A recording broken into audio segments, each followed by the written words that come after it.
Eu fico muito feliz, de poder ser um companheiro, um pastor convidado para poder participar com vocês dessa dinâmica, e que bom que escolheram sobre Jesus.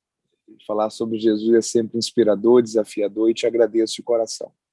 Você sabe que nós lhe amamos, você, a pastora Tati, toda a família Adai, toda a igreja Adai, e todos que estiverem com a gente aí. Que bom poder falar com você nesse momento. Meu desejo é que possa te ser muito útil esse conteúdo que a gente vai pensar juntos durante os próximos minutos. Eu escolhi uma dinâmica para trabalhar um pouco com vocês. O e-book que vocês receberam aí tem uma introdução trabalhando sobre como que Cristo nos ensina e nos desafia sobre o que é ser filho de Deus, viver como filho de Deus. E eu escolhi uma frase aí para a introdução do e-book, que é uma frase do C.S. Lewis, que diz algo muito interessante. O Filho de Deus fez-se filho dos homens, para que todos os filhos dos homens pudessem ser feitos filhos de Deus. O Filho de Deus fez-se filho dos homens, para que todos os filhos dos homens pudessem ser feitos filhos de Deus. Então, essa manifestação de Cristo, essa vinda de Cristo como filho, ela é muito inspiradora para todos nós, porque ela também nos sintoniza dentro da prática da vida cristã sobre como nós podemos entender essa missão de ser filho e essa vivência de ser filho de Deus, estar também debaixo da sua paternidade, do seu amor e da sua graça. Eu escolhi um texto de Paulo. Não sei se talvez, se você tiver com a sua Bíblia e você que está interagindo com a gente nesse conteúdo, vai lhe ser útil em alguns momentos da sequência do conteúdo recorrer a alguns textos bíblicos. Mas tem um texto de Paulo escrevendo aos Filipenses, no capítulo 2, no versículo 5, que eu penso que ele manifesta de uma forma muito especial essa manifestação de Cristo, essa humanização de Cristo vindo como filho, dentro de um aspecto mais formal da sua manifestação entre os homens, que diz: de sorte que haja em vós o mesmo sentimento que houve também em Cristo Jesus, que, sendo em forma de Deus, não teve por usurpação ser igual a Deus, mas a si mesmo se esvaziou, tomando a forma de servo e fazendo-se semelhante aos homens. E, achado na forma de homem, humilhou-se a si mesmo, sendo obediente até a morte, morte de cruz, pelo que Deus o exaltou soberanamente. Ele deu um nome que é sobre todo nome, para que ao nome de Jesus se dobre todo o joelho dos que estão nos céus, na terra e debaixo da terra, e toda língua confesse que Jesus Cristo é o Senhor, para a glória de Deus Pai. Esse é um texto clássico, que a gente tem a partir dele essa manifestação, digamos que humana de Cristo. Esse modelo do Cristo que se fez homem, do Filho de Deus que fez-se filhos dos homens, como C.S. Lewis fala, para que pudesse abrir esse caminho, para que todos os filhos dos homens pudessem também ser filhos de Deus. Então, a vida de Cristo, em um aspecto mais prático, dentro dessa dinâmica da Trindade, como o pastor Rodrigo Sueiro falou, explicar a Trindade é um dos desafios da teologia, né? Um termo que ele não tem o seu registro no texto bíblico, no cânon sagrado. A ideia de você trabalhar três que são um. Então, como que você se torna monoteísta e não politeísta se são três? São vários desafios. Como que você unifica tudo isso? Eu ouvi uma vez uma explicação que eu achei muito interessante em relação a uma conta, como se fosse feita. Não é, na verdade, dentro dessa prática geral, como se fosse três deuses em um. Não, mas é um que manifesta essa plenitude e essa grandeza que faz com que toda a excelência da divindade possa ser repousada através da manifestação tanto do Pai, como do Filho, como também do Espírito. Então, quando a gente tem a praticidade disso na vida cristã, e trabalhando dentro desse assunto que a gente vai desenvolver durante essa conexão pelo Zoom, eu penso que uma das coisas que vai nos inspirar é enxergar o modelo de filho que Cristo foi, para que possamos, através desse modelo de filho que Cristo foi, tomar também dele o seu exemplo e seguir também os seus passos, os passos que ele seguiu. Então, praticamente, a minha fala nos próximos minutos com vocês, ela vai passar por 4 pontos que nos ensinam sobre o modelo de filho que Cristo foi e como que nós podemos receber esse modelo e usar esse modelo como exemplo para que a gente possa também caminhar a partir dele dentro dessa dinâmica de ser filhos de Deus. E eu desenvolvi aí, você tem no seu e-book, mas você está utilizando provavelmente o seu aparelho telefônico ou pelo notebook, mas depois você vai poder recorrer lá a esses 4 pontos, 4 ideias sobre como que nós podemos tomar o exemplo de filho que Cristo foi para que possamos também reproduzi-lo na prática da nossa vida com Deus. Os 4 pontos eu vou citá-los e vou começar a construir um raciocínio a partir deles na sequência. Primeiro, em Cristo nós somos convidados a entender que agora somos filhos de Deus. Cristo nos trouxe a essa condição. É aquela ideia que a Bíblia fala sobre ser co-irmão com Cristo, ser filho de Deus. Segundo ponto, e aqui eu vou gastar um pouco mais de tempo quando eu começar a desenvolver já esse raciocínio. Em Cristo nós temos, na verdade, a construção de uma nova cultura, uma análise sobre a sua lei e um acesso antecipado ao seu reino. Em Cristo temos a construção de uma cultura, uma análise sobre a sua lei e um acesso antecipado ao seu reino. Em terceiro lugar, esse modelo de Cristo, de filho que Cristo foi, nos inspira para entendermos que em Cristo nós temos um convite a uma vida que se submeta completamente a um propósito que Deus estabeleceu. Tem um texto de Pedro, primeira carta de Pedro, me foge agora a exatidão do capítulo e do versículo, mas que Pedro tem uma expressão muito interessante. Ele diz o seguinte: o tempo que te resta ainda na carne, use ele não para fazer a vontade da carne, mas use ele para fazer a vontade de Deus. Quanto tempo que ainda nos resta na carne? 1, 2, 5, 10, 15, 20, 50 anos? Talvez alguns já estão mais, outros menos em idade. E esses dias eu li uma frase que eu achei ela muito interessante: o ser humano, a partir dos 40 anos, ele vira um Fusca. O que manda não é mais o ano de fabricação, é o estado de conservação. Então, quanto tempo que ainda nos resta na carne? Quanto tempo que ainda nós temos de vida para viver? Não sabemos. Mas uma coisa nós temos que ter convicção: o tempo que ainda nos resta na carne, eu quero vivê-lo não para viver para a carne, mas para viver, para cumprir um propósito, para fazer a vontade de Deus. Então, esse modelo de filho que Cristo foi, ele nos ensina isso.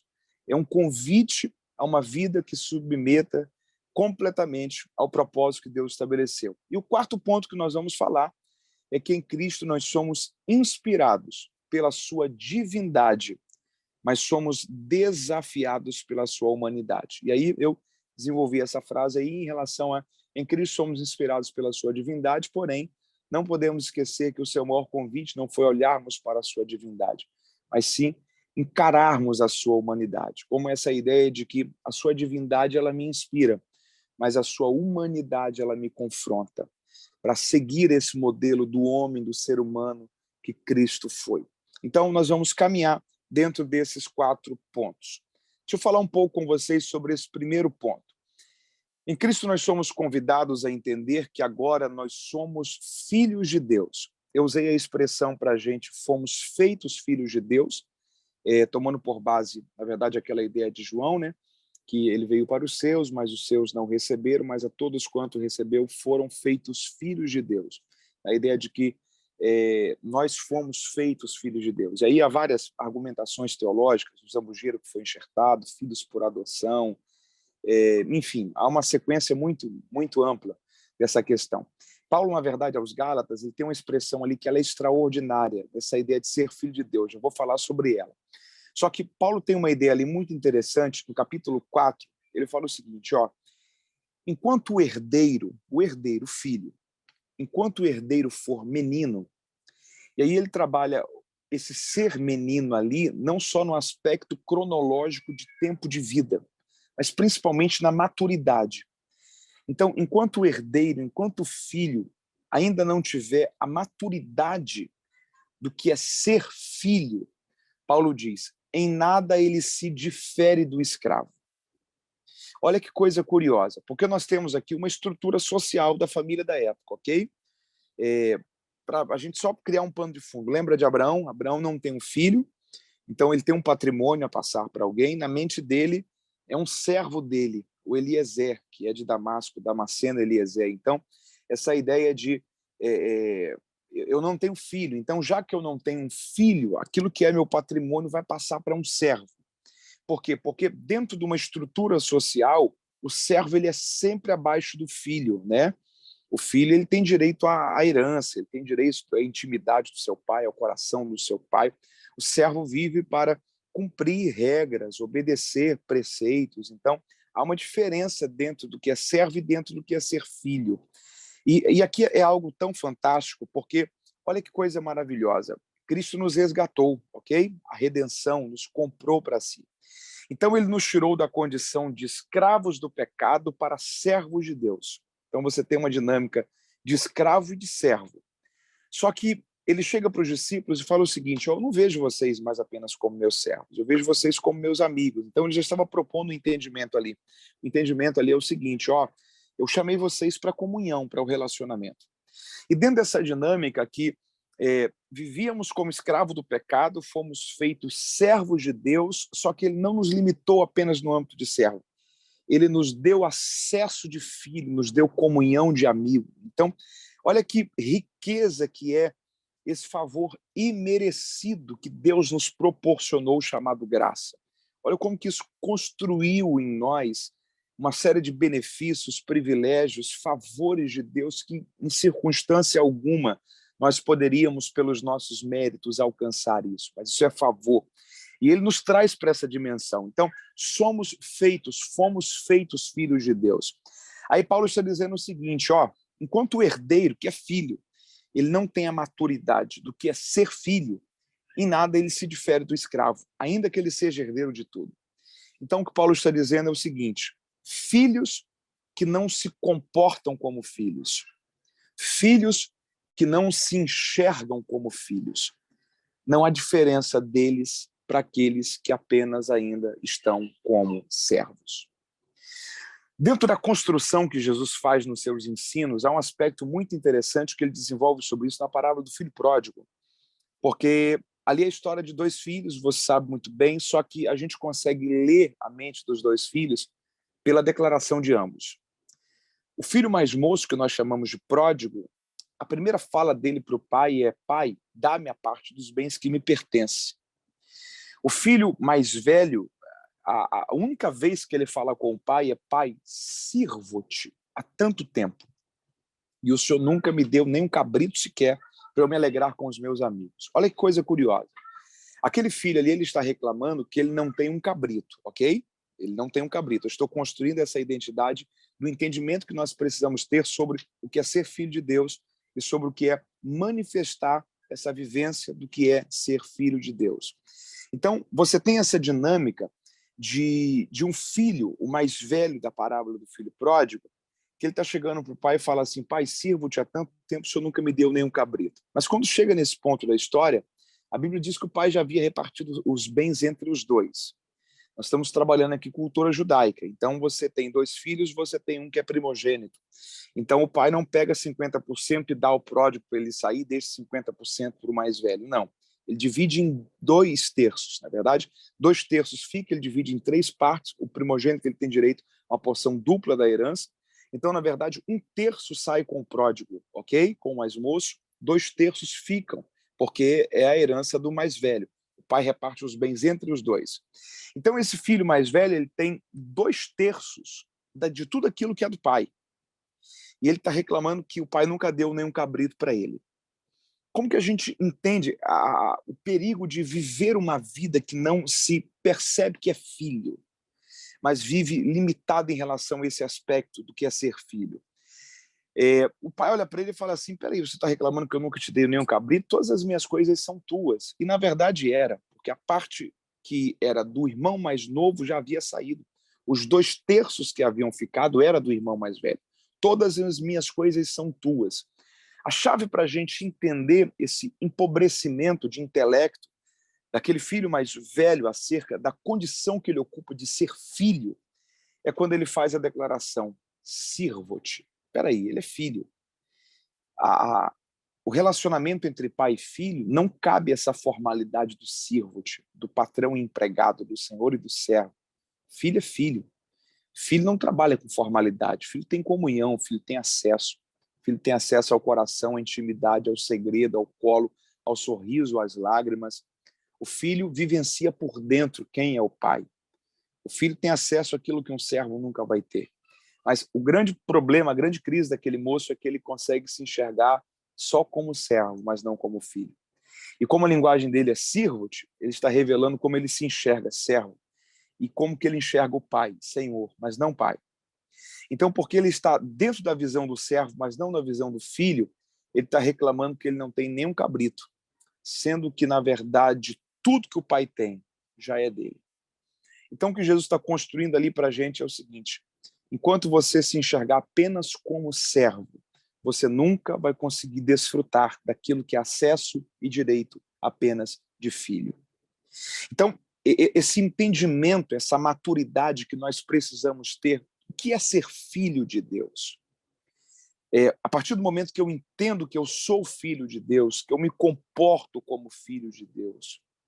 Se comportar como filho nos gera maturidade. A grande maioria de nós aqui somos pais. As irmãs são, as moças, as mulheres são mães.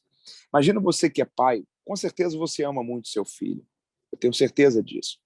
Se o seu filho mente para você, você vai deixar de amá-lo por causa disso? Não, não vai. Mas você vai continuar feliz com ele naquele instante? Não. O erro dele, a mentira dele, a falha dele vai te trazer tristeza, mas não vai causar uma ruptura no seu amor. Eu penso que a gente tem que chegar nesse nível de maturidade espiritual sobre o entendimento do que é ser filho. É entender que o meu pecado, ele não faz Deus deixar de me amar, mas o meu pecado faz Deus ficar triste comigo. E se a alegria do Senhor é a nossa força, se a alegria do Senhor gera em nós força, tristeza de Deus, qual é o resultado disso na vida da gente? Fraqueza, distanciamento, ruptura de comunhão. Então é um entendimento de que uma vida de quem entende o que é ser filho de Deus e glorifica essa oportunidade vivendo como filho, é uma manifestação de gratidão, de reconhecimento de paternidade, de celebração de honra, entendendo o seguinte: eu vivia num ambiente de ser escravo do pecado.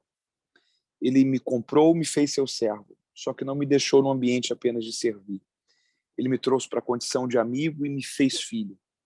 Então, essa vivência sobre o que é ser filho e o que é se comportar como filho é algo que eu penso que seja extraordinário. Então, Cristo ele é esse exemplo para a gente, de que somos convidados a entender que agora nós fomos feitos filhos de Deus. Você que está me ouvindo aí, você é filha de Deus, você é filho de Deus. Ser filho de Deus é totalmente diferente do que qualquer comparação que pode ser existida. Por exemplo, no ambiente do poder, o poder nunca é permanente, o poder é transitório. No ambiente do poder você nunca é, você sempre está. O Rio de Janeiro tem um governador, São Paulo tem um governador, São Paulo tem um prefeito, Cabo Frio é a cidade onde eu moro, tem outro prefeito. Então, o prefeito de São Paulo, ele com certeza tem filhos, o governador de São Paulo com certeza tem filhos, o prefeito de Cabo Frio tem filhos, o governador do Rio de Janeiro tem filhos.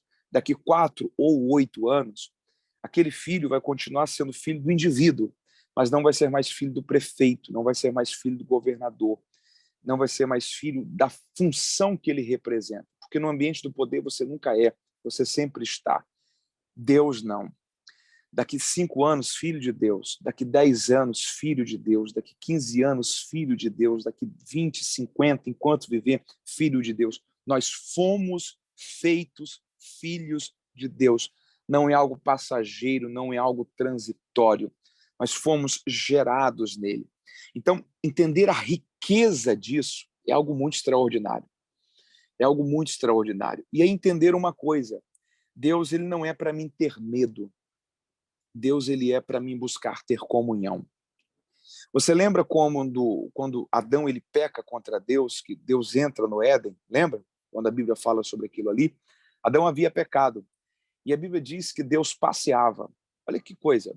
Olha a preocupação de Deus. Deus está vindo para tratar com Adão e com Eva, e a Bíblia diz que Deus passeava. Será que Deus estava agitado, preocupado, revoltado, querendo vingança? Deus passeava. É a ideia de tranquilidade. Deus está dizendo o seguinte: Adão, eu vim aqui para conversar com você. O que foi que aconteceu? Por que você está se escondendo de mim? Ele fala assim, eu estou nu. Deus fala assim, tá, mas como assim que você sabe que você está nu? Ele fala assim, foi a mulher que o Senhor me deu. Aí Adão comete um erro terrível, porque, na verdade, ele, em primeiro lugar, ele transfere a culpa. Ele transfere a culpa para Deus e para Eva. O que ele está dizendo é, se o Senhor não tivesse me dado, eu não teria comido do fruto. Se ela não tivesse me dado, eu também não teria comido. Normalmente, quem é muito bom em transferir culpas é péssimo em reconhecer erros. Então, a gente precisa entender que essa comunicação, essa comunhão de pai e filho, não é um ambiente para mim olhar e dizer, não, Deus vai me destruir, não. Ainda que você tenha errado em algum momento, você tem que entender, o pecado ele não destrói o amor, o pecado ele gera tristeza. A tristeza gera fraqueza. Qual é o caminho? Arrependimento. E a partir do momento que eu entendo que ele é pai, ele não é o chefe malvado, ele é pai. Se o seu filho talvez desobedecer a você, você vai procurar talvez alguém que é de uma facção criminosa ou de um ambiente muito perverso, vai entregar o seu filho a essa pessoa? Não. Por que às vezes a gente tem o entendimento de que Deus vai me entregar ao diabo? Ele é o teu pai. O que eu preciso fazer então, Mateus? Você precisa, em primeiro lugar, reconhecer o erro, se arrepender e dizer, pai, me perdoe, eu não quero errar mais nisso. Eu quero reconectar, eu quero restaurar a comunhão, eu quero viver uma vida que glorifica a ti como filho. E se tem uma declaração dentro dessa condição de Cristo como filho que eu acho extraordinária, é quando ele está sendo batizado. Porque quando ele está sendo batizado, você sabe muito bem, o Espírito Santo desce em forma de pomba, corpórea de pomba, e há uma voz do céu que diz, este é o meu filho amado, e eu tenho prazer nele. Imagine a riqueza que é ser um filho, uma filha de Deus, que quando Deus olha para a gente, Deus sente prazer, Deus sente alegria. Por quê? Porque é um filho que entendeu que é filho, que entendeu que o propósito é a comunhão, que entendeu que fugir do pecado não é para que Deus não me destrua, não tem a ver com amar ou deixar de amar, mas tem a ver com buscar comunhão. E olhar para ele e dizer, não, o Senhor é o meu pai, e eu quero viver como teu filho, eu quero ser teu filho, e eu entendo que isso é eterno, ser gerado em ti. Eu sou filho de Deus, eu sou filha de Deus. Então, primeira coisa, esse exemplo que Cristo deixa sobre o que é ser filho, é nos fazendo esse convite a essa reflexão. Somos convidados a entender que nós somos filhos de Deus. Deixa eu apenas dar um ponto, eu creio que tem muitas lideranças aí com a gente conectadas, apenas um aspecto interessante, a título de informação. Paulo, quando está falando sobre essa paternidade, essa filiação, Gálatas, ele fala o seguinte, quando você for falar com ele, chame ele de Abba, ok? Ali é uma expressão, Abba, você sabe muito bem que é a ideia de pai. Curiosamente, há dois termos ali no original bíblico para pai. Você tem Abba e você tem Ave, ok? Eles são termos que são utilizados em fases diferentes. Eu tenho dois filhos, Benjamin, que agora há pouco estava batendo na porta aqui, quase que entrou, graças a Deus que ele não entrou e atrapalhar a live. Ele tem 5 anos, é o meu mais velho. E o Luigi tem 3 anos. Então, se o Benjamin, se nós fôssemos uma família judaica, o Benjamin ia me chamar de Abba. Porque Abba é uma expressão curiosa, era como se fosse paizinho querido, meu paizinho. O ave é um termo que normalmente é utilizado quando o filho já é adulto.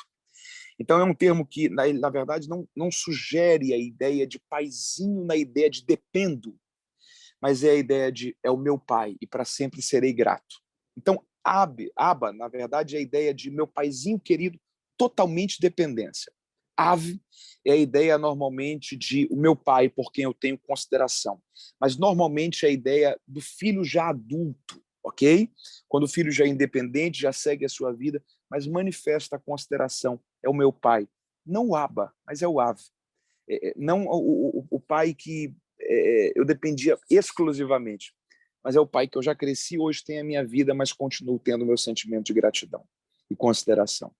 Aí Paulo está escrevendo uma carta para uma igreja madura, e o que ele está dizendo é, quando vocês forem falar com ele, chamem ele de Abba. Então, o que o Paulo está dizendo é, você pode ter o tempo de vida cristã, de relacionamento que foi, nunca vai deixar de ser o seu Abba. Eu nunca vou chegar à condição de poder olhar para ele e dizer, não, é Ave, porque eu não dependo mais como eu já dependia um dia. Não, nunca. Sempre será o meu Abba. Sempre será o meu paizinho querido. O vínculo de dependência da paternidade de Deus será para sempre. Então, eu penso que é um ponto interessante a nós compreendermos. Segundo ponto, deixa eu correr para mim não estourar o meu tempo. Em Cristo nós temos a construção de uma nova cultura. Primeiro ponto aqui, em Cristo nós temos a construção de uma nova cultura.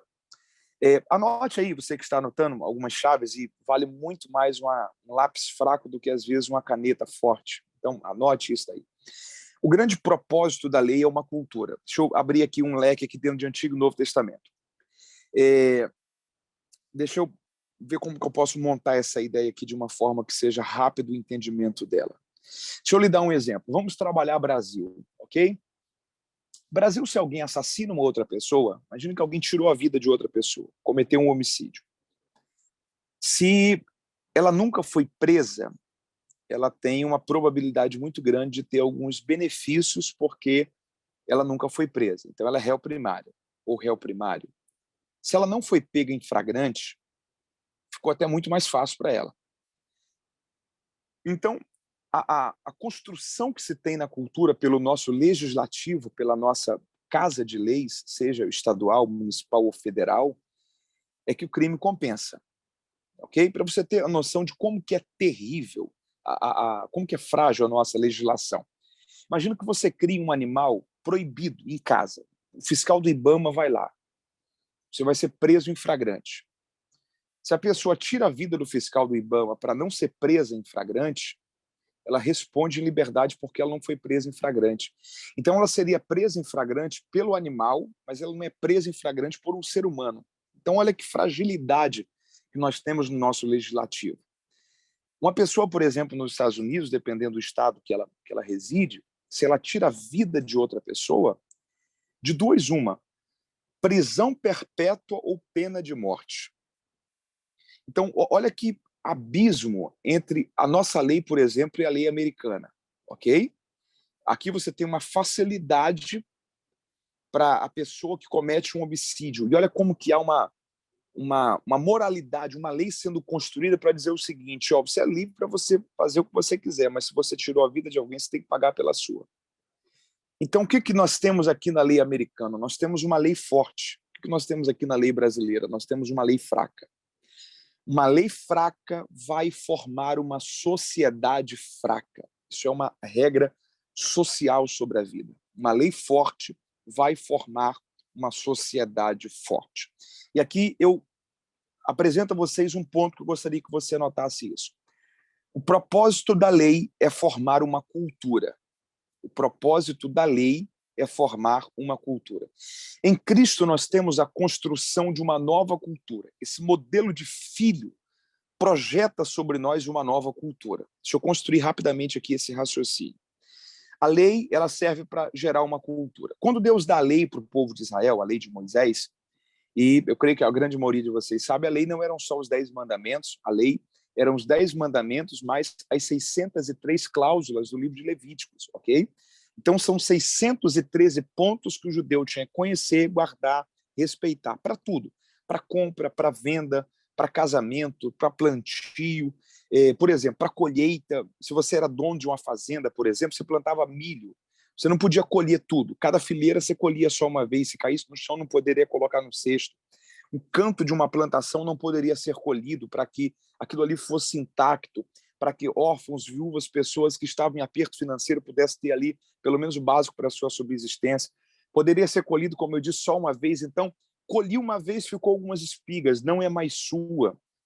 Pela visão do empreendedorismo do século XXI, alguém ia falar, não, mas quanto da minha rentabilidade vai ficar aí nesse canto que eu não colhi, nessa segunda passada, nesse que caiu no chão, 3, 4, 6, 8% talvez do meu lucro, do meu capital geral da minha plantação? Como que eu vou abrir mão de um lucro para alguém que eu não conheço, que vai vir aqui, que vai pegar uma parte? Como que é isso daí? E aí você tem um homem chamado Boaz, que respeitou. Por causa disso, uma moça chamada Ruth foi lá e ambos se conheceram, casaram, tiveram filhos, foram bisavó de Davi, maior rei de Israel. E tudo aquilo ali porque no dia da colheita, a Ruth foi poder colher os rabiços que ficavam, porque tinha um homem chamado Boaz, que respeitava a lei que Deus havia estabelecido. Então, a lei, ela era, na verdade, não uma combinação de faça e não faça, isso daqui é para fazer, isso daqui não. Mas o grande propósito da lei que Deus deu para Israel é que através da obediência dessa lei, grave isso, fosse construída uma nova cultura. Porque a proposta da lei é construir uma cultura. Uma lei fraca forma uma cultura fraca, uma lei forte forma uma cultura resistente. Deus deu a lei para o povo. Acompanhe esse raciocínio comigo. Deixa eu lhe dar 2 exemplos aqui, por exemplo, sobre a questão da lei que Deus dá para o povo. Um é esse de Ruth, esse de Boaz. Então Deus está dizendo o seguinte, não colha tudo, fica uma parte para quem está em uma crise, em um momento financeiro. O que Deus está dizendo aqui, dentro dessa repartição da lei para os fazendeiros, os latifundiários? E Deus está dizendo o seguinte, eu sempre vou dar para você muito mais do que aquilo que de fato você precisa. Então, parte do que eu vou dar para você, entenda que é uma boa oportunidade para você também repartir com alguém. Deus deu a lei para que não fosse escolhida uma parte da terra. Qual é a cultura que Deus está construindo através dessa lei? A cultura da generosidade. Toda lei tem um propósito, construir uma cultura. Um segundo exemplo ainda na lei de Moisés. Guarde o sábado. Você sabe muito bem que o sábado para os judeus começa às 6 da tarde de sexta, vai até 6 da tarde de sábado. O dia judaico termina às 6 da tarde, não 11h59 da noite, como termina o nosso. 6 da noite ou 6 da tarde é o início de um novo dia judaico. Então, o que Deus estava dizendo era o seguinte, não é só para vocês colocarem na cabeça de vocês que sexta, 6 da tarde, pare tudo, e sábado, 6 da tarde, recomece tudo. Não, é mais do que isso. É uma cultura. Porque pense comigo uma coisa, qual foi a primeira pessoa que guardou o sábado? Qual foi a primeira pessoa que descansou o sábado? Não foi Moisés, não foi quem ouviu a lei de Moisés. A primeira pessoa que descansou no sábado foi Deus, e trabalhou 6 dias, no 7º ele descansou. Mateus, então nós temos que guardar o sábado? Não. Mas o princípio do sábado ainda vale. Qual é o princípio do Shabat? O princípio do Shabat é o princípio do descanso. O que Deus construiu como cultura naquela lei foi o seguinte, a vida não é só você correr para ter, trabalhar para juntar, lutar e suar para querer ter mais, não. A vida é você parar, desfrutar, curtir, saborear, aproveitar, descansar. Porque se a vida você está vivendo ela só para correr, correr, correr, juntar, juntar, juntar, somar, somar, somar, e você não para, não descansa, não tira férias, não se dá o luxo de comer uma boa culinária, vestir uma roupa que você quer vestir, talvez tenha condição. Estou com pena de comprar aquela roupa ali. Meu sonho é fazer uma viagem para descansar com minha esposa, com minha família, para tal local. Eu estou com pena de usar esse valor para fazer isso daqui. Deus está construindo a cultura do descanso. A vida não é só você lutar para ter. Se você só tem, mas não desfruta, você não se tornou superior em nada por causa disso, dentro do que você poderia alcançar. Talvez um dos grandes desafios que nós temos é transformar recurso financeiro em qualidade de vida. O dinheiro só por ter não compensa. O dinheiro é uma escada. Ninguém tem uma escada para ficar em cima dela. Você tem uma escada para você acessar níveis novos, ambientes novos, dimensões novas. Então, se o dinheiro que eu luto para ter não me proporciona uma melhor saúde, uma vida emocionalmente mais feliz, condições melhores para mim desfrutar e criar memórias com a minha família, com as pessoas que eu amo, se dinheiro não é transformado em qualidade de vida, talvez eu perdi saúde para ter dinheiro, mas não ganhei alegria, dentro de um aspecto geral. E aí tem uma frase, ele não era cristão, era hinduísta, mas o Dalai Lama, perguntaram para ele uma vez, o que mais te impressiona na humanidade? Ele falou assim, um homem. E disseram ele, por quê? Ele falou assim, porque o homem gasta a saúde para ter dinheiro. E no final da vida, destrói esse dinheiro para tentar recuperar a saúde que gastou de uma forma abusiva para tentar ter mais dinheiro do que precisava. E ele, na verdade, vive como se nunca fosse morrer. E no final morre como se nunca tivesse vivido. Então, esse equilíbrio dessa vida, Deus está falando sobre isso desde o início com a lei. Deus está dizendo o seguinte, cultura do descanso. A vida não é só você lutar, correr, não. A vida é você parar e descansar e desfrutar. Então, toda lei tem um propósito, construir uma nova cultura. Mateus, nós temos que respeitar a lei hoje, nós temos que guardar a lei hoje. Isso daqui está sendo muito confuso nesse tempo. A teologia da hipergraça, ela fala o seguinte, você não precisa mais respeitar a lei, a graça resolveu tudo. A gente só tem que entender uma coisa. A lei que nós vivemos hoje não é a lei de Moisés, mas é a lei de Cristo. Então, existiu uma troca no legislativo da nova aliança, ok? Temos que viver a lei? Temos. Temos que obedecer à lei? Temos. Não é mais a lei de Moisés, agora é a lei de Cristo. Eis que um novo mandamento eu vos dou. Há uma ressignificação, há uma troca de constituinte, uma troca de constituição. A diferença é que o meu olhar agora não é mais para Levítico. Meu olhar agora é para os evangelhos. Então, eu saí do peso da lei de Moisés para vir para a vigência da lei de Cristo. Porque uma graça sem lei é uma graça muito perigosa. Uma graça sem lei, ela tem o perigo de transformar liberdade em libertinagem. Em Cristo nós temos a construção de uma nova cultura, e uma nova cultura passa pelo respeito a uma lei. Que lei é essa? A lei de Moisés? Não, a lei de Cristo. Aí Jesus falou o seguinte, fica tranquilo que o meu fardo é suave, o meu jugo é leve, legal. Qual que é então o seu fardo e o seu jugo, Jesus? Fala pra gente. Aí Jesus olha pra gente e fala o seguinte, na lei de Moisés, se você deitasse com uma pessoa e fizesse sexo com ela, sem que ela fosse alguém que estivesse dentro de uma união de casamento com você, você cometeu adultério. Só que na minha lei, se você pensar, você já adulterou, sem você cumprir fisicamente isso que você pensou. Mas espera aí, essa lei que o senhor está dizendo que ela é suave, que ela é mais leve, esse jugo que é suave, é isso mesmo. Então quer dizer que a graça tem um jugo? Tem, a graça tem um jugo. Porque uma graça sem julgo é uma graça irresponsável, é uma graça libertina. A graça não é liberdade para pecar, a graça é poder para não pecar. A graça é entendimento, e aí tem uma chave extraordinária em Paulo, porque você tem duas perguntas que são feitas no Novo Testamento. No Novo Testamento, uma antes da cruz e a outra depois da cruz. Antes da cruz, o jovem rico chegou para Jesus e falou o seguinte, o que eu preciso fazer para ser salvo? O Senhor falou o seguinte, cumpre a lei. Depois da cruz, o carcereiro olha para Paulo em Atos 16 e diz, o que eu preciso fazer para ser salvo? A resposta de Paulo é, quer ser salvo? Quero crer em Jesus, será salvo tu e toda a sua casa. Por quê? Porque o escrito da nossa dívida, que Paulo mesmo fala, que Cristo rasgou. Ele está usando ali, na verdade, um contexto cultural de Roma, quando alguém era condenado pelo Império Romano, a pessoa recebia um escrito de dívida, uma cédula de dívida.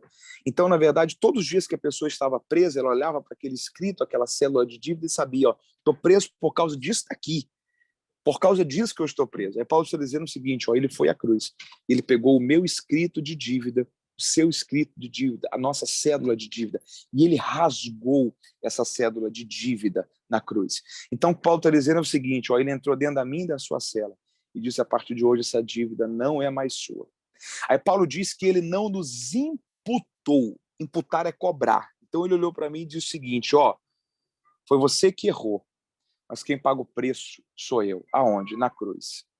Ele pagou o preço de todos os nossos pecados. Nos tirou da lei de Moisés, nos trouxe para a sua graça. Só que a vigência da sua graça nos construiu uma nova constituinte. Nós vivemos agora não sobre a lei de Moisés, mas sobre a lei de Cristo. E na lei de Cristo, que ele está dizendo, na graça você só precisava, na lei você precisava vivenciar na prática, fisicamente, o pecado, para ele ser pecado. Na graça, se você pensou, você já adulterou. Ele está construindo nessa lei aqui uma cultura. Que cultura é essa? Cultura de santificação. O que ele está dizendo eu quero que você seja alguém tão santo, tão consagrado, tão puro, que o pecado não tenha espaço nem de passar pela sua mente. Porque a lei trabalhava com a ação, a graça trabalha com a intenção. Então não tem a ver só com aquilo que eu faço, tem a ver com aquilo que é o meu desejo, a minha intenção de fazer. Então a graça, eu tenho a sensação que ela é até um pouco mais difícil do que a lei. Porque a graça ela é muito perigosa. A lei ela tinha o pecado na hora ali. A lei pecou, ok, apedrejamento. Na graça, pecou, pequei. Ok. Mas e aí? Não. Entendeu que pecou? Entendi, ok. Qual que é o procedimento? É reconhecer, arrependimento. Aquele que confessa, deixa, alcança misericórdia. Aquele que encobre as suas transgressões não prosperará. Mas o senhor não vai matar, não vai ter apedrejamento, não. O acerto de contas é no final. Mas e aí? Não, e aí tem gente que está trabalhando para mim e está achando que o resultado daquilo que está fazendo está compensando o que não está vivendo. No final, a resposta é: Senhor, eu curei, libertei, preguei, fiz tanta coisa. O Senhor falou assim: ok, aparte-se de mim porque eu não conheço você. Por quê? Porque esse entendimento que a gente tem que ter, que na lei eu não pecava para ser salvo, na graça eu não peco porque sou salvo. Então, ser filho de Deus me faz entender isso. É preciso construir uma nova cultura. Eu não vou estender mais nesse aspecto cultural para não tomar muito tempo. Mas deixa eu te dar só um último exemplo. Olha que coisa rica que Jesus constrói na sua lei. Você tem, por exemplo, 70%, 80% da Bíblia é narrativa, ok? 20% é doutrinação, 70%, 80% é narrativa, é sendo contado. 20% ali aproximadamente é uma doutrina sobre como que você vai viver. Mas você tem ali uma narrativa com um ensino de Jesus, aquela viúva, ok? Ali tem um aspecto muito extraordinário, porque dentro daquele contexto Jesus fala o seguinte, ó, se você tem algo contra o seu irmão e entrega uma oferta, o gasofilácio, o receptivo da oferta, a conta Pix, aonde você deposita, seja o seu dinheiro físico ou a sua transferência bancária, o seu Pix, recebe aquilo ali. Só que se você tem algo no seu coração contra o seu irmão, a estrutura que recebeu a sua oferta, recebeu. O seu culto, a sua oferta, a sua adoração, Deus não recebeu. Mas o que eu tenho que fazer? Você tem que deixar aquilo ali. Você tem que procurar a pessoa. A linguagem que Jesus usou é o seguinte, ó, deixa a oferta no pé do altar. Procure a pessoa, reconcilie, resolva o problema, libere perdão, peça perdão, dissolva essa intriga e volte. Aí sim, você pega a sua oferta e você deposita no pé do altar. Então, peraí, então quer dizer que todo culto eu tenho que ter uma interrupção na hora do ofertório? Eu tenho que pegar o telefone, ligar para a pessoa, tenho que chegar para o irmão, me desculpe por aquilo ali que aconteceu, e só depois voltar para entregar. Então, Mateus, o que Jesus ensinou para a gente foi todo culto eu ter um ofertório interrompido? Não, não é isso que Jesus está dizendo. Por trás dessa lei, a cultura que Jesus está construindo é a cultura da pacificação.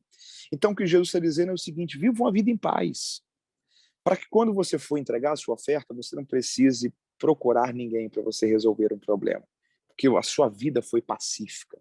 Você viveu uma vida em paz com as pessoas.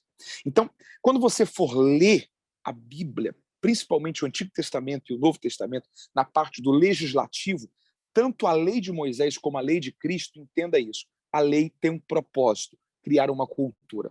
E aí eu mexo num ponto que eu acho que é um desafio que a gente está vivendo para esse tempo.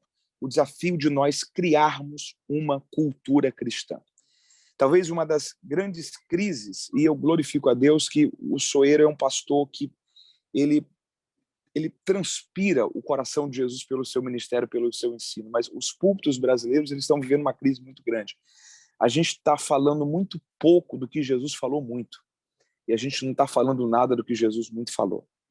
Então a gente está pregando pouco o que Jesus pregou muito, e a gente está pregando o que ele não pregou.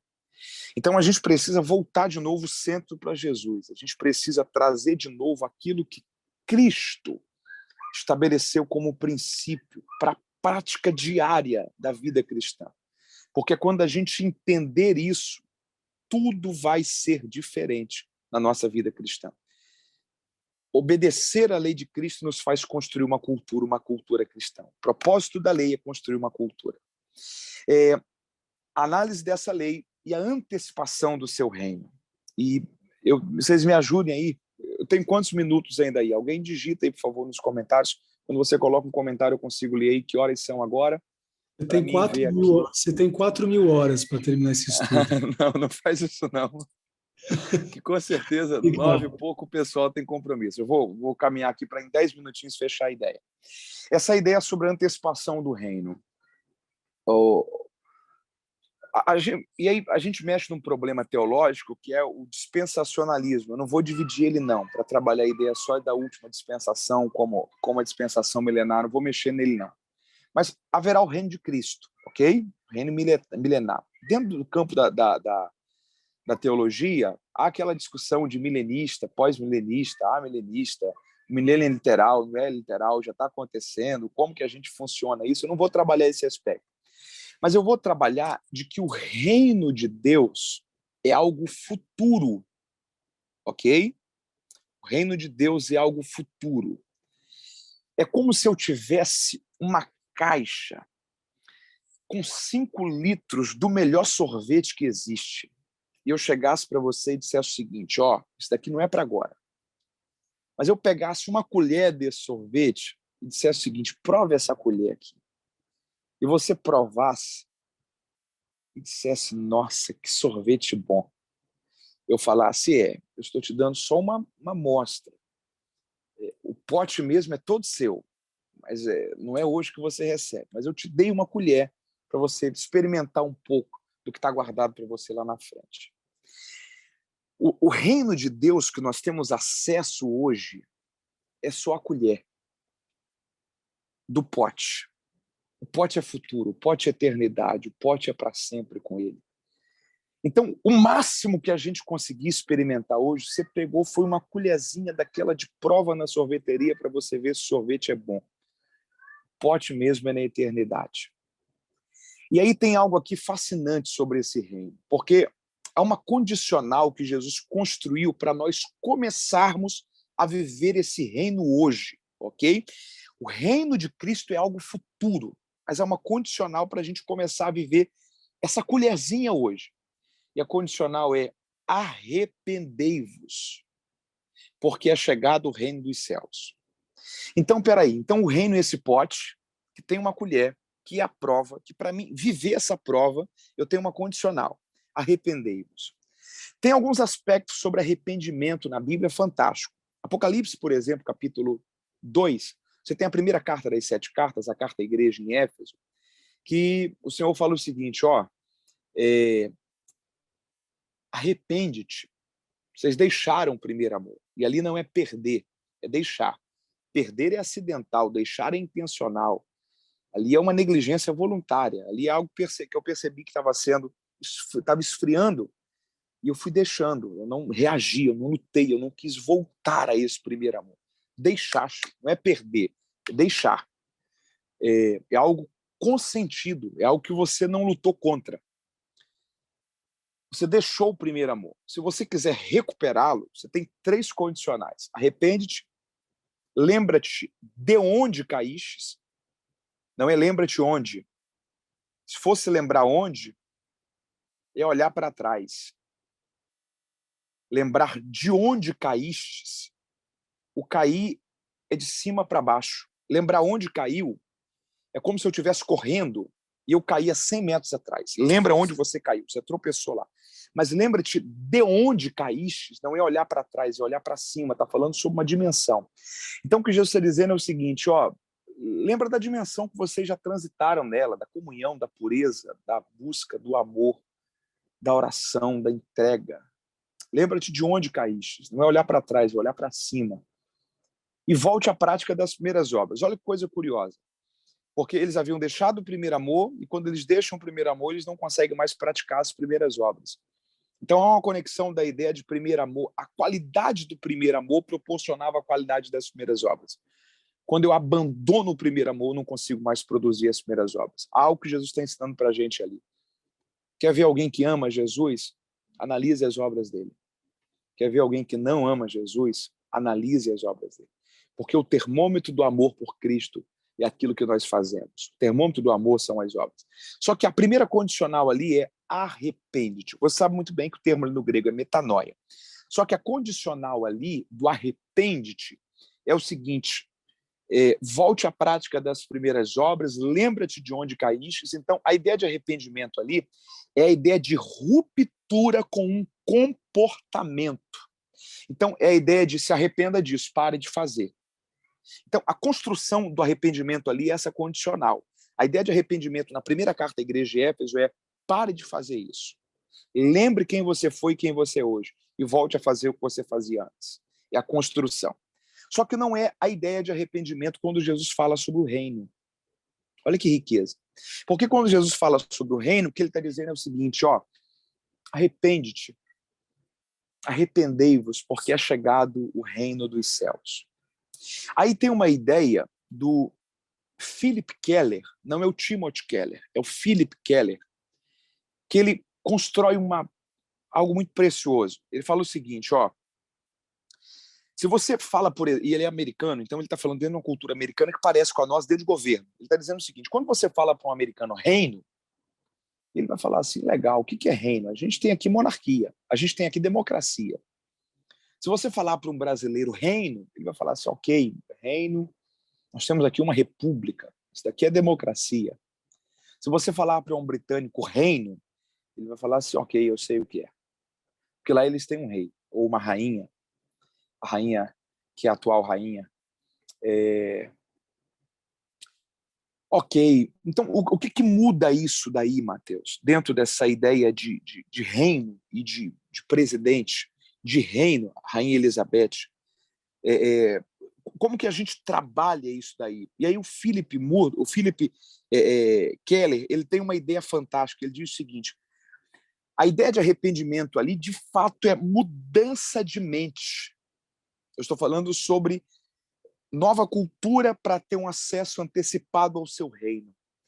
A ideia ali de reino, para viver esse reino, é a ideia que Jesus está construindo ali.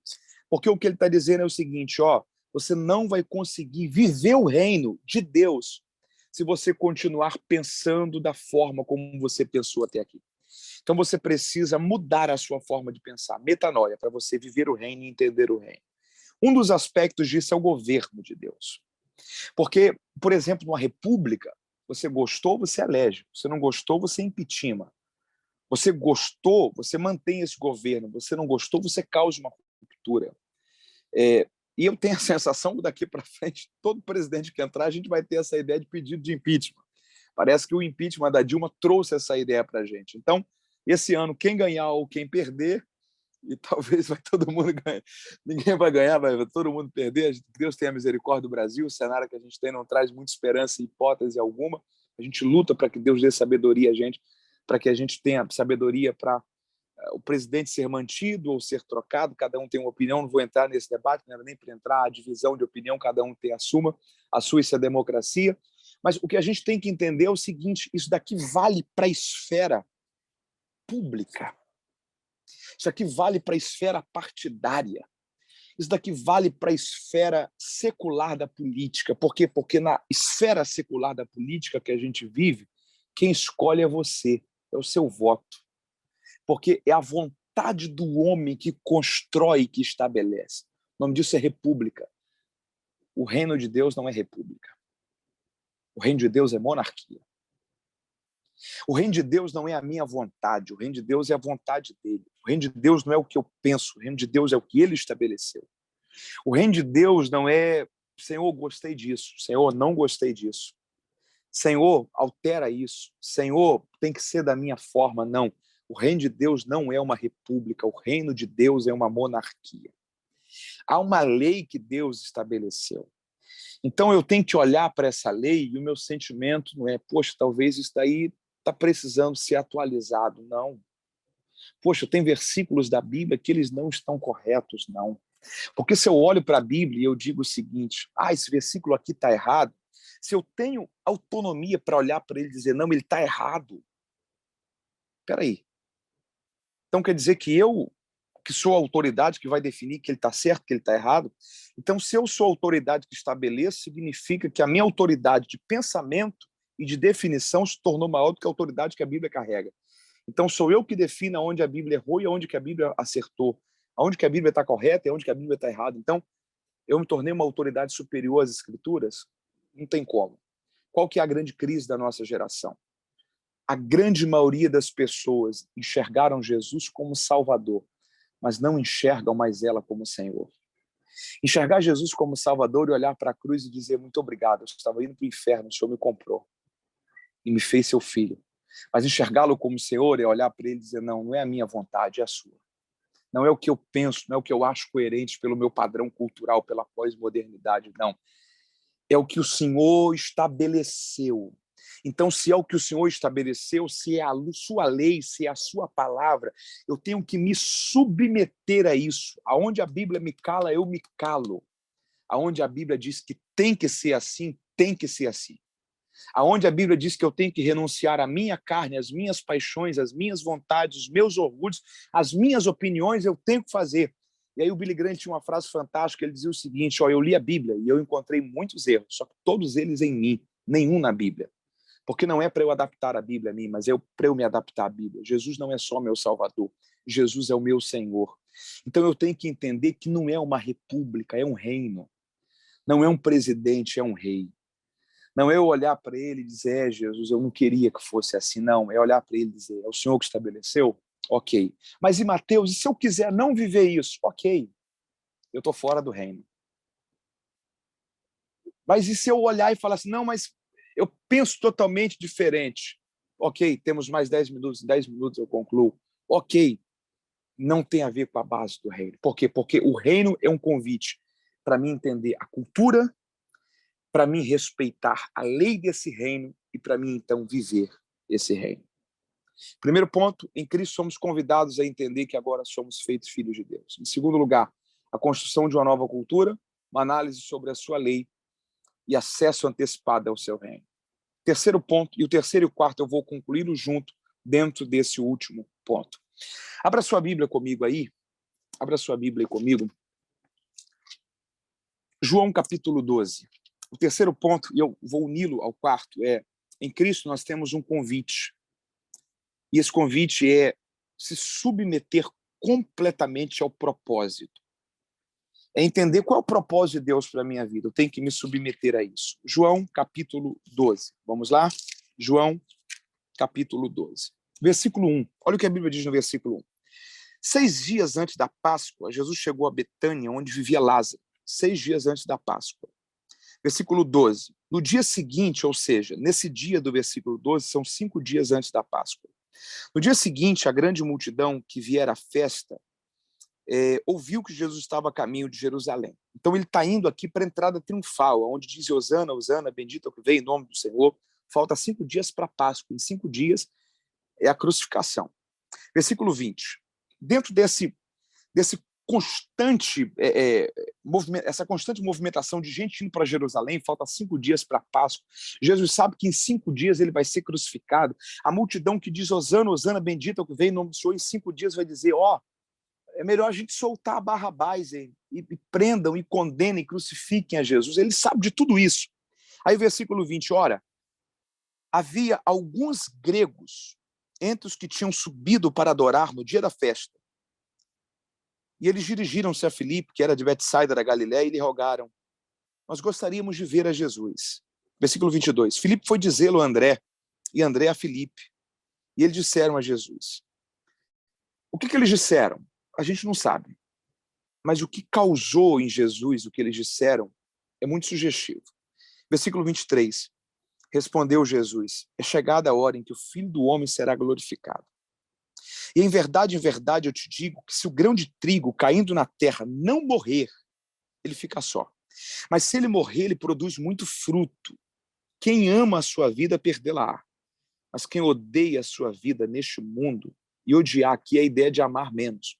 Quando a Bíblia fala, por exemplo, quem não odiar pai e mãe, no grego ali, é amar menos. Não é odiar de querer distância, de repúdio, não. É a ideia de amar menos. Então, quem ama a sua vida, perdê-la-á. Mas quem odeia a sua vida, ou seja, quem ama mais a sua vida do que a Cristo, aí o resultado é totalmente diferente. Porque se eu amar mais a Cristo do que a minha vida, eu vou guardar a minha vida para a vida eterna.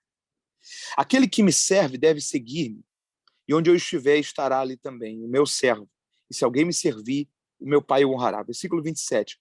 Agora o meu coração está angustiado. Peraí, por que o coração dele está angustiado? E o que direi?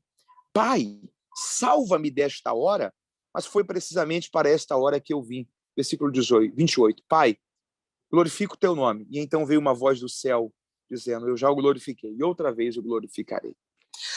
A maioria dos eruditos bíblicos, eles trabalham esse contexto aqui sobre o que os gregos falaram com Jesus para esse Jesus que está alegre, contente, se angustiar.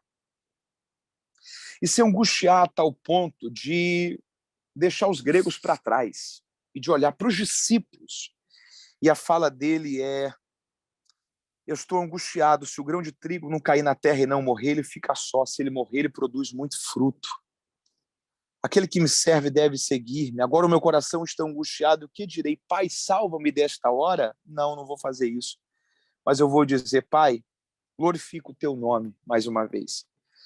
Há uma grande probabilidade, e a grande maioria dos eruditas gregos, os eruditos gregos, aqueles que trabalham com o contexto cultural, o texto bíblico, a grande maioria dos comentaristas de várias vertentes, eles chegam a um consenso sobre o que os gregos foram fazer ali. Você sabe muito bem que a estrutura dos impérios mundiais, ela meio que tem o final do apogeu grego com Alexandre o Grande. Esse período, que é o período interbíblico, 400 anos antes de Cristo, nós temos ali uma transição do Império Grego para o Império Romano, ok? Então, a Grécia ela teve 3 nomes dentro da sua filosofia, dentro do seu intelecto. Ela teve Sócrates, ela teve Platão e ela teve Aristóteles, nessa sequência. Sócrates, Platão e Aristóteles. Aristóteles morre ali aproximadamente 390, 400 antes de Cristo, se não me foge a memória. A precisão da data não vale o contexto. E há 400 anos aproximadamente que a Grécia não tinha um nome que o mundo se rendesse diante desse nome e dissesse: ó, nós temos alguém de um intelecto formidável, que manifesta o porquê que a cultura grega é algo tão fascinante. A fama de Cristo espalhou não só pela região de Israel, por toda a região. Os gregos vêm. O que os gregos vão fazer? Não dá para a gente precisar, mas uma grande parte dos comentaristas bíblicos trabalham que, em outras palavras, o que eles estão dizendo é o seguinte: Senhor, o Senhor está em Israel, o Senhor mora em Cafarnaum, na Galileia, periferia de Israel. Israel já é distante de tudo. A Galileia ainda é o interior daquilo que já é distante. Nós queremos fazer um convite aqui para o Senhor. Atenas precisa, a Grécia precisa, o intelecto grego clama. Há 400 anos que a gente não tem alguém dessa envergadura, e o que o Senhor comunica, transcende, compartilha, constrói, vai ainda além daquilo que a filosofia grega conseguiu construir. Há uma grande probabilidade que os gregos estão dizendo o seguinte: Senhor, nós queremos lhe convidar para que o Senhor seja essa figura que há tanto tempo a gente precisa. Quando Jesus ouve o que os gregos falam, é uma possibilidade, isso que eu construí como raciocínio, pelo que a maioria dos eruditos comentaristas gregos trabalham. O que ele diz é: não. O grão de trigo tem que morrer. Ele se angustia. Ele diz: é para essa hora que eu vim. Ele está a 5 dias da cruz, ele está a 5 dias de ser açoitado, ele está a 5 dias de ser traído, ele está a 5 dias de ser negado, mas o que ele está dizendo é o seguinte: o legado de filho que eu quero deixar para vocês é um legado de filho que entendeu que há um compromisso de se submeter completamente ao propósito. Era como se você pegasse alguém que vivesse no interior do interior, talvez do estado mais pobre do Brasil, e essa pessoa fosse de um intelecto fascinante, e você chegasse para ela e dissesse o seguinte: ó, eu vim aqui para te convidar para você ser o principal reitor de Harvard, de Oxford, de Cambridge, das principais universidades do mundo. Seria fascinante. Nós estamos querendo tirar do interior de Israel para te levar para Atenas, mas Jesus está deixando um legado para a gente. Renuncie tudo que for preciso para que, como filho de Deus, você não desista daquilo que é o plano e o propósito de Deus para você. Se aqui trabalha-se na esfera do intelecto, essa aplicação pode abranger várias partes. Essa aplicação pode abranger, por exemplo, relacionamentos, caminhos, sonhos, projetos. Haverá momentos que talvez para você andar com Deus você vai ter que selecionar melhor quais são as suas companhias, aonde você vai, aquilo que você permite ter acesso ao seu coração. E o que fica de lição aqui é: submeta toda a sua vontade ao propósito, porque nada é mais prioridade do que viver aquilo que ele estabeleceu. E aí, nesse ponto, eu fecho o último ponto. Porque Paulo diz, ele não teve por usurpação ser igual a Deus. Mas ele abriu mão de toda a sua glória. Olha que coisa fantástica. Porque ele vem em forma de homem, ele respeita o que é contexto cultural. Os judeus só exerciam o ministério a partir de 30 anos, funções a partir de 30 anos. José, governador, a partir de 30. Davi ungido com 14. Deus só permite acessar o trono com 30. Os sacerdotes estudavam desde os 12. Iniciavam com 30. Cristo, sendo Deus, cumpre 30 anos de cronologia humana para surgir com 30. Ele não tem por usurpação ser igual a Deus. Um Deus que é eterno se submete ao controle do tempo. Um Deus que é pai da eternidade respeita 30 anos do Cronos. Se a eternidade é difícil de entender, imagina quem é pai dela, quem a gerou.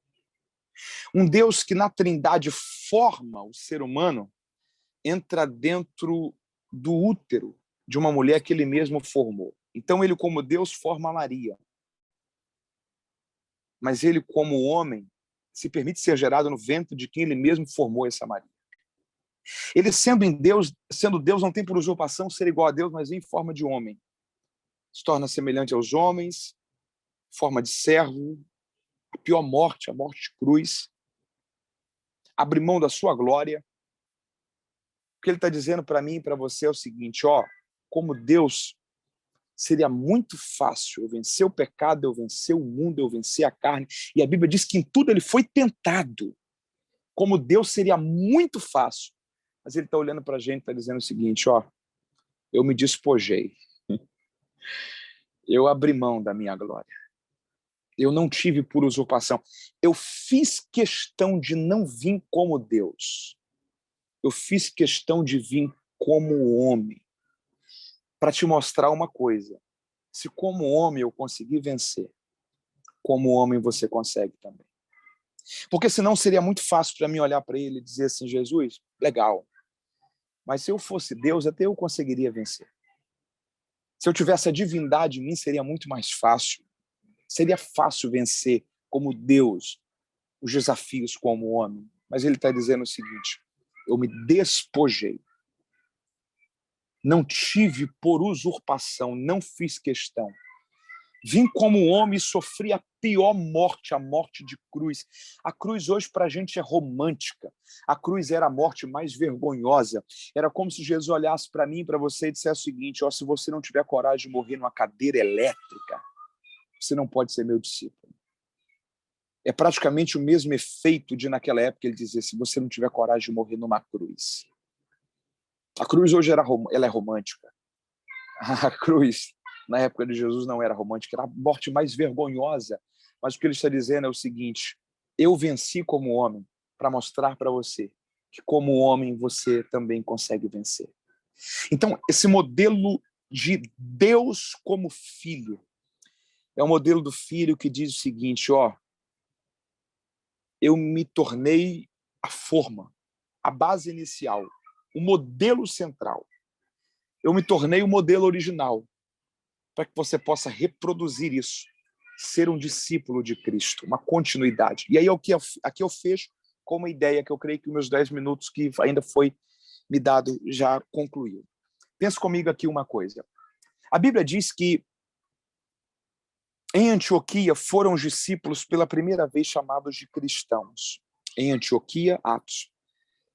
Foram os discípulos pela primeira vez chamados de cristãos. Então você imagina que tem uma comunidade cristã reunida ali em Antioquia, ok? 100 irmãos.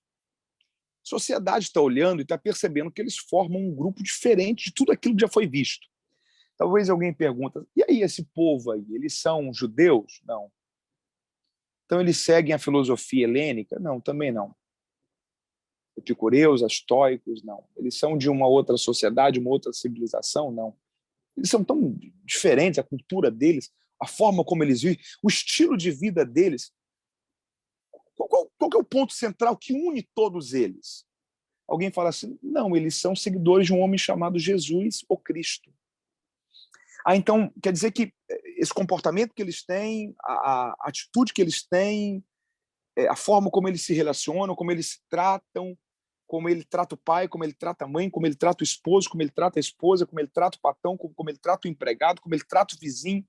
Então, quer dizer que isso daí tem a ver com um homem chamado Jesus Cristo, que ele ouve, obedece, respeita, lê, segue o que esse homem foi, é.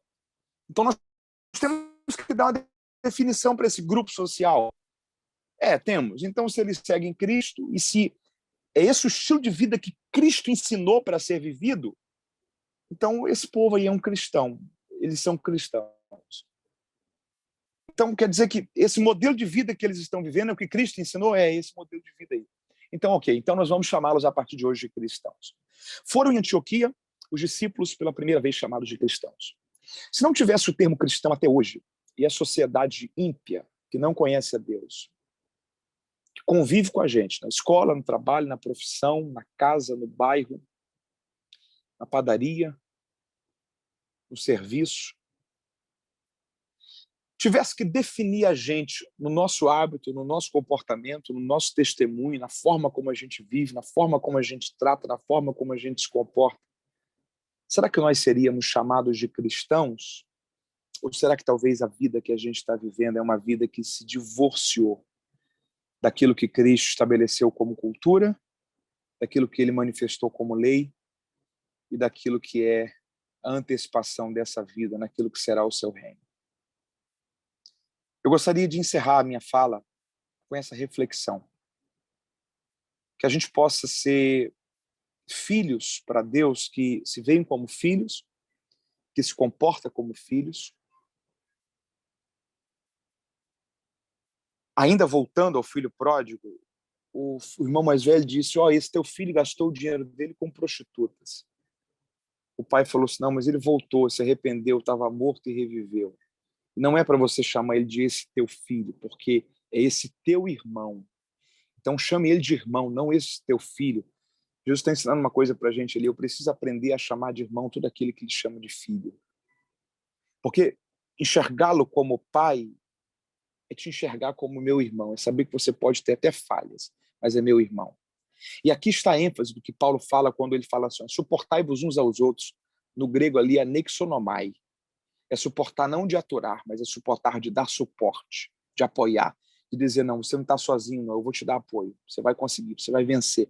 Nós somos uma família, você é meu irmão. Você não é só membro de uma instituição que eu também sou membro, não, você é meu irmão em Cristo. Então, entendê-lo como pai é me entender como filho, é entender o meu próximo como irmão. Entender essa dinâmica é saber que eu tenho que obedecer à sua lei, isso vai construir em mim uma cultura, isso vai me fazer viver o seu reino. E a partir do momento que eu vivo o seu reino, a minha vida não é mais minha. A partir do momento que eu vivo o seu reino, ele não é só mais Salvador, ele é Salvador e Senhor. Então eu tenho que me submeter completamente a ele e à sua lei. E a partir do momento que eu faço isso, que eu me submeto completamente a ele, então eu encontro esse modelo de homem que Cristo foi. E a partir do momento que eu encontro esse modelo de homem que Cristo foi, que se despojou da sua glória, eu olho para ele e digo, ok, eu entendi. Eu quero ser um filho que reproduz o tipo de filho que o Senhor foi. Então, se a divindade dele me impressiona, a humanidade dele me desafia. O que mais me encanta não é que ele veio, é que ele veio, mas veio como homem. E ele não teve por usurpação ser igual a Deus. Ele olha para mim e para você nessa noite, ele diz, eu como filho de Deus, me fiz filho dos homens, para que você como filho de um homem, pudesse também ser filho de Deus. Então que a gente possa ser abraçado por essa consciência, por essa convicção, e que a gente possa reproduzir o modelo de filho que ele foi. Grave isso no seu coração. Enxergá-lo como filho é nos enxergarmos nele, entender a proposta dele para que também sejamos filhos. Nos faz repensarmos todas as nossas motivações, anseios e prioridades. porque o meu modelo é o modelo dele. É ser um cristão. Para que se algum dia alguém olhar para mim e perguntar, mas o Mateus, o Rodrigo, a Ana Paula, a Tati, o Yuri, o Fernando, o José, a Maria, a vida dele é tão diferente. O que ele tem de tão diferencial na vida? Alguém vai dizer o seguinte, não, é porque ele é um cristão. Todos saberão que vocês são meus discípulos quando vocês amarem uns aos outros. Por quê? Porque esse é o legado que eu deixei para você. Ser filho de Deus é deixar um legado de amor. Obrigado pelo tempo, pela prorrogação que passou, deve ter passado de 1 hora. Obrigado, foi muito bom poder compartilhar com vocês esse momento. Sueiro, você sabe que eu te amo, sua família. A Adai é sempre muito inspiradora para mim. Se um dia eu for um pastor de igreja, eu quero ser um pastor como você. E eu quero construir uma cultura como a Adai construiu aí em São Paulo. Amo vocês. Ei, Mateus, meu Deus do céu. Uma salva de palmas a Jesus. Que aula, que aula. Para quem gosta de Bíblia, que aula. Vamos lá, deixa eu ver aqui o que eu aprendi. É tanta coisa. Eu aprendi hoje que eu tenho 2 formas de chamar Deus de Pai. Av e Abba. Mas eu quero escolher o Abba porque na vida cristã ser maduro é ser dependente. E você citou nesse primeiro item, né? E me fez lembrar C.S. Lewis, quando ele vem dizer: quando eu entendo quem Deus é, eu entendo quem sou, né?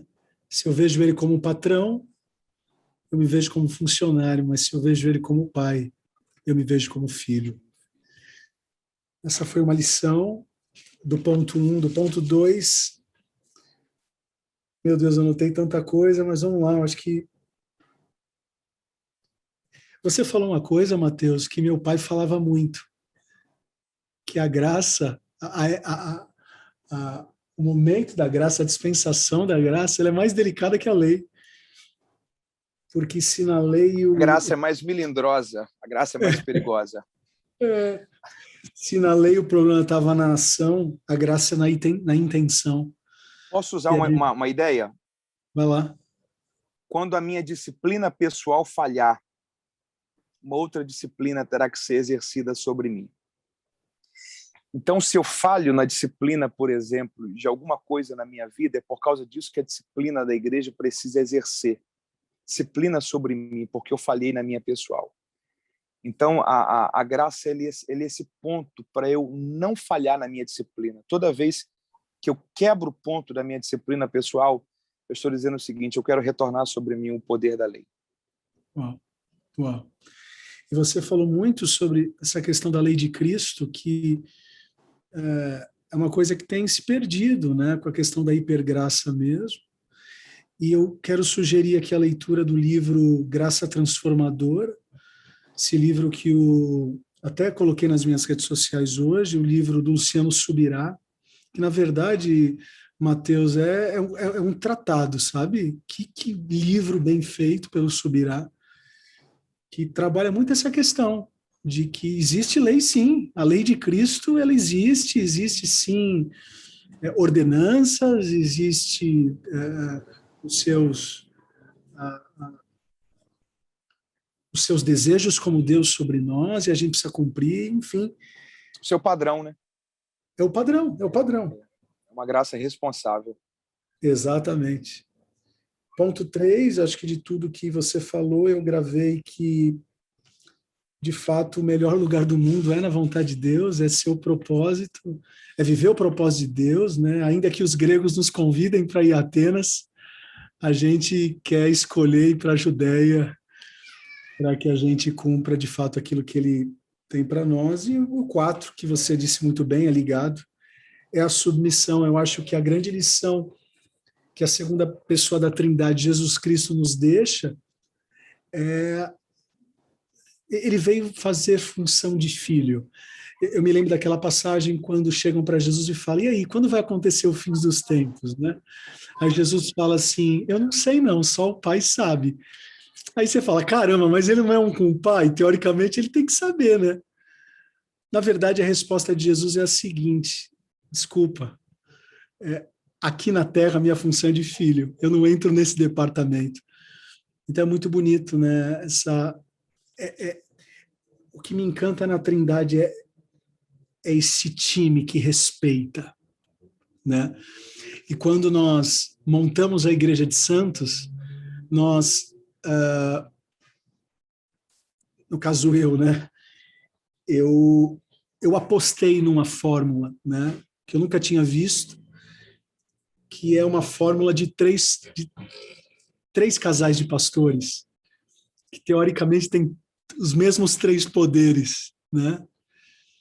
E eu falava para eles isso. Mas será que vai dar certo? Eu falei, vai dar certo, se vocês olharem para Jesus, para o Pai e para o Espírito Santo.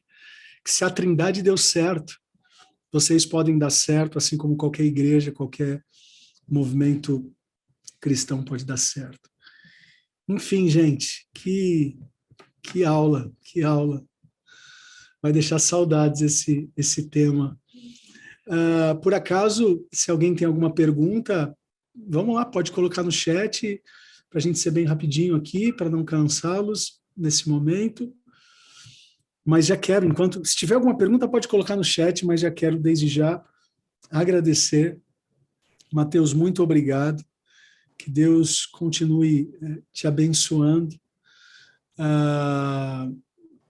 Fala aí, vai, no mínimo os teus últimos 4 livros, vai, fala rapidinho enquanto a galera coloca aí no chat. Divulga aí um pouco do teu material. Dos meus livros que eu escrevi? É. Tá, eu tenho 2 aqui, que eu estou perto aqui deles. Enciclopédia da Vida dos Personagens Bíblicos. Esse é uma demais. obra que eu levei 7 anos escrevendo ela. São quase 500 páginas. Então, não é daqueles livros que você lê da página 1 até a última, não sei que você queira, mas imagina que você está lendo, por exemplo, sobre Noé e você tem uma dúvida ali. Vem aqui na letra N, às vezes tem 10, 15, 20 páginas explicando a vida de um único personagem da Bíblia. Contexto cultural, histórico, geográfico, interpretativo, polêmicas da Bíblia. Primeira família da Bíblia, Adão, Eva, Caim e Abel. A Bíblia diz que Caim mata Abel, vai morar na cidade chamada Nod. Ali se casa, tem filhos e forma toda a sua família. Se a primeira família foi Adão, Eva, Caim e Abel, quem foi a esposa de Caim? Como assim ele foi morar em outra cidade se tudo começou no Éden? João, quanto tempo ele ficou preso em Patmos, morreu em Patmos ou saiu de lá para entregar as 7 cartas do Apocalipse? Então, na verdade, é uma pesquisa sobre cada um dos personagens, dos principais personagens bíblicos, com a vida deles sendo explicadas para quem faz parte de uma célula, de um grupo pequeno, tem o desejo de pregar, entender, compreender, mas a Bíblia vai lhe abençoar demais. Essa obra que eu tenho muita alegria de dizer que eu tive a revisão dela por um pastor muito querido da nossa nação, que é o pastor Hernandes Dias Lopes, e o prefácio dela pelo saudoso Dr. Russell Shedd. O Dr. Shedd escreveu que não conheceu outra obra em português que reunisse tantas informações sobre a vida dos personagens bíblicos quanto essa.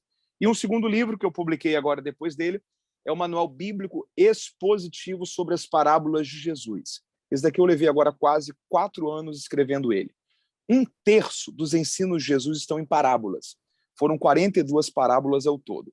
A grande maioria delas dentro de um contexto cultural muito diferente do nosso. Um exemplo disso, por muito tempo eu preguei, Suero, que as 10 virgens, elas representavam a igreja em Mateus 25.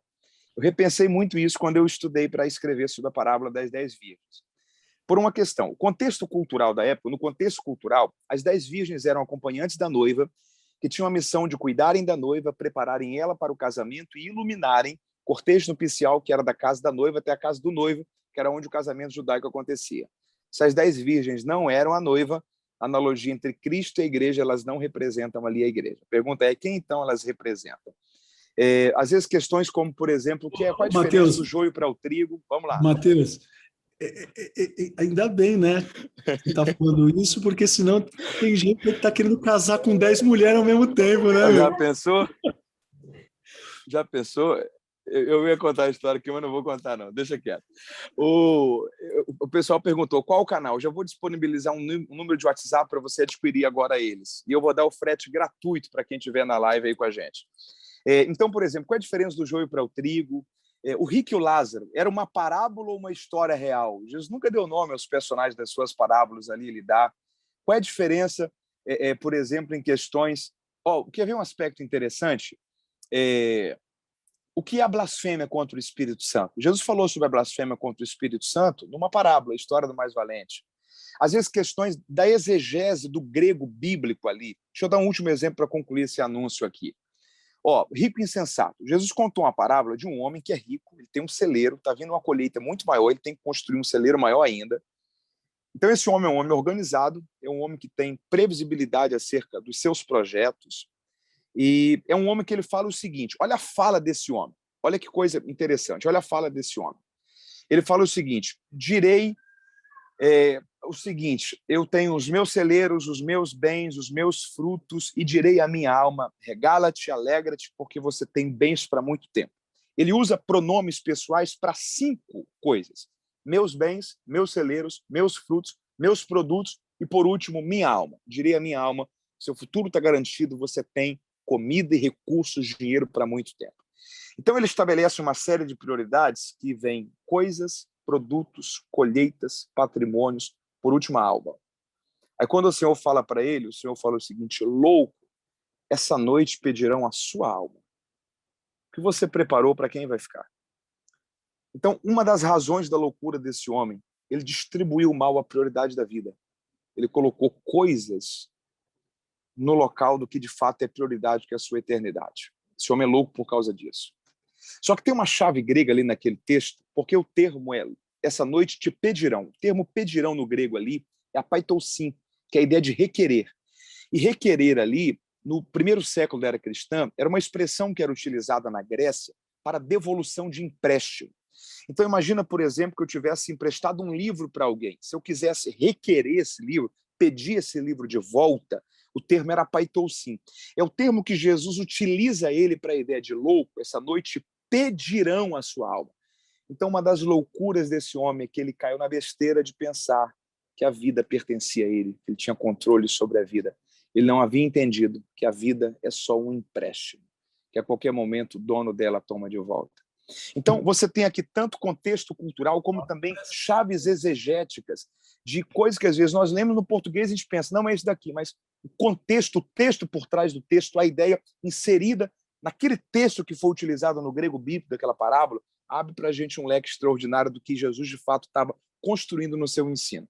Então, são mais de 300 páginas explicando todas as 42 parábolas que Jesus contou, dentro de um contexto cultural, interpretativo e exegético.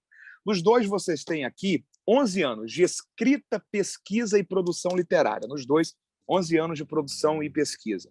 Aproximadamente 800 páginas. 800 páginas. Nos 2 volumes de comentários e explicações bíblicas. Cada um é R$ 49,90. Se você comprar hoje, você tem o frete grátis. Então, comprou os 2, R$ 99,80 com o frete grátis. Comprou um, R$ 49,90 com o frete grátis. Mateus, como que eu faço para comprar? Anota o número de WhatsApp aí. Você vai pedir por ele assim que a aula terminar. Você pode já fazer o seu pedido, pode pagar por Pix, cartão de crédito, por link, por PagSeguro ou transferência bancária. Mas, na verdade, Pix ou cartão é o que o pessoal está utilizando mais. O número é 22, que é o código de Cabo Frio, cidade que eu moro, 22 99955 8919. Código 22 99955 8919. E quem for comprar por Pix, já é a chave Pix, se você for comprar um livro ou os 2. Então, eu quero ter a alegria de enviar esse material.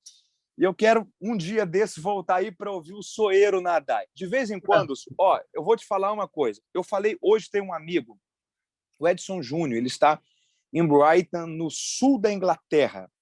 Ele me ligou e ele estava falando comigo sobre, Mateus, lideranças inspiradoras do Brasil.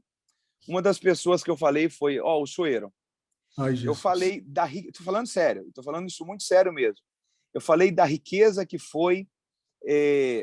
nas vezes que eu fui um domingo apresentar na ADAI nos 4 cultos materiais, e eu cheguei, eu acho que foi 7 da manhã, e participei do café junto contigo, com o seu time. Naquele dia ali, eu percebi uma coisa, a diferença do que é ser pastor e líder.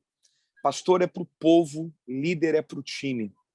Jesus, por exemplo, ele tinha o tempo com a multidão, mas tinha o tempo com os 12. Então, eu quero louvar a Deus pela sua vida, pela forma como você tem inspirado tantas pessoas na ADAI e pela forma como você tem caminhado tanto como pastor, como também como líder, a forma como você tem interpretado Jesus para a nossa geração. Que Deus te abençoe e falo isso com muita sinceridade. Você é uma pessoa que eu respeito, amo E digo de novo, se eu for um dia pastor de uma igreja, eu quero ser um pastor como o Soeiro. E eu quero construir uma cultura nessa igreja como a Dai vivencia uma cultura de igreja em São Paulo. Ô, meu irmão, muito obrigado. E o dia que eu crescer, eu quero ter o HD que você tem na cabeça. Só isso que eu queria. Nada. Esse HD só. Mateus, muito obrigado. Muito obrigado. Estamos aqui há quase 1h40 te ouvindo e a gente ficaria mais tempo, você pode ter certeza. Você é um mestre da nossa geração, você é um grande pregador e muito em breve você vai estar pregando aqui em nome de Jesus. Amanhã mesmo eu te chamo no WhatsApp para a gente marcar já uma data que eu quero você aqui, não somente em Ipiranga, mas nas nossas igrejas filhas, vai ser muito especial com a gente. Muito obrigado, um beijo nas tuas crianças, na tua esposa, enfim. E você que mora em Cabo Frio, lembra-te de mim quando entrares no teu reino, viu, Mateus? Um dos lugares mais lindos do nosso país é Cabo Frio, sem dúvida alguma. Mateus, posso orar por você? Por favor, preciso. Amém, amém. Louvado seja Deus. Senhor, meu Deus e Pai, muito obrigado. Obrigado porque realmente muitos não estão rendidos a Baal, e Mateus é um deles. Obrigado pela nossa amizade, obrigado pelo serviço digno que ele tem prestado à igreja brasileira e fora do Brasil também. Obrigado por aquilo que ele tem escrito, aquilo que ele tem pregado, aquilo que ele tem ensinado.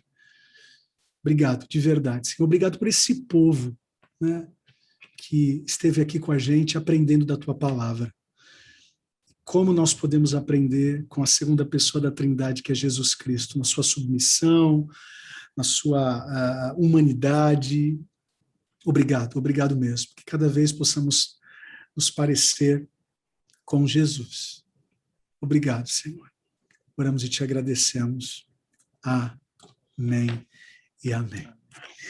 Para quem quiser vir passar férias em Cabo Frio, está pousando em Cabo Frio de Guarulhos e Congonhas.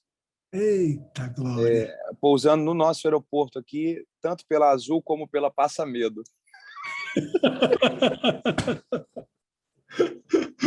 As duas, venham pela Azul. Antes da bênção apostólica, uma foto. Vamos lá. 1, 2, 3 e...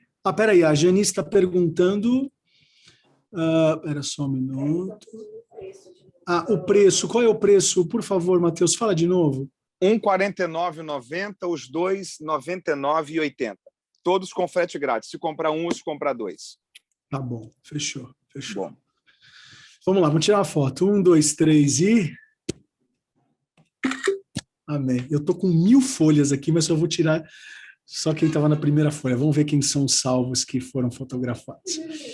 Que a graça de Jesus, o amor do Pai, a comunhão e as consolações do Santo Espírito sejam com todos e todos digam amém. Obrigado, igreja. Obrigado, pastores, liderança, Mateus. Obrigado.